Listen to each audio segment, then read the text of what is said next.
सर्वसामान्यांच्या हक्काचा आवाज जागर जनस्थान।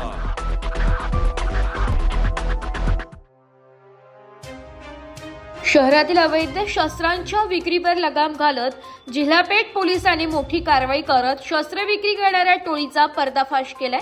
या कारवाईत 7 आरोपींना अटक करण्यात आली असून त्यांच्या ताब्यातून 6 गावठी पिस्तूल, 10 जिवंत काडतुसे आणि 1 होंडा युनिकॉर्न दुचाकी असा सुमारे 3,90,000 रुपयांचा मुद्देमाल जप्त करण्यात आलाय।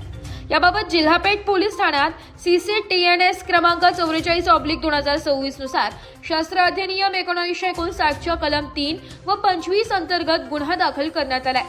पोलिसांना गुप्त बातमीदारामार्फत माहिती मिळाली की यश रामदास नामदेव वर्ष 27 राहणार धनगर बिल्डिंग इंडियन गॅरेज जवळ जळगाव हा अवैध गावठी पिस्तूल बाळगत आहे। त्यानुसार पोलिसांनी सापळा रचून त्याला ताब्यात घेतले। त्याच्याकडून चौकशी केली असता अवैध शस्त्र विक्रीच्या साखळीतील इतर साथीदारांची माहिती उघड झाली आहे। यानंतर पोलिसांनी केतन सुनील भाडेराव राहणार वरणगाव तालुका भुसावळ, गौरव देवदत्त सावंखे राहणार पिंपळारा जळगाव, समाधान बळीराम निकम राहणार अंजळा तालुका यावल, विकास प्रकाश काकडे राहणार साळसिंगी तालुका बोदवड, जगदीश गजानन महाजन राहणार शहापूर तालुका बुरहानपूर मध्य प्रदेश आणि कैलास राजेंद्र माळी राहणार बोरखेडा जिल्हा धुळे या आरोपींना अटक केली आहे। आरोपींकडून 6 गावठी पिस्तूल, 3,40,000 रुपये, 10 जिवंत काडतुसे आणि होंडा युनिकॉर्न दुचाकी 30,000 रुपये असा एकूण 3,90,000 रुपयांचा मुद्देमाल जप्त करण्यात आलाय।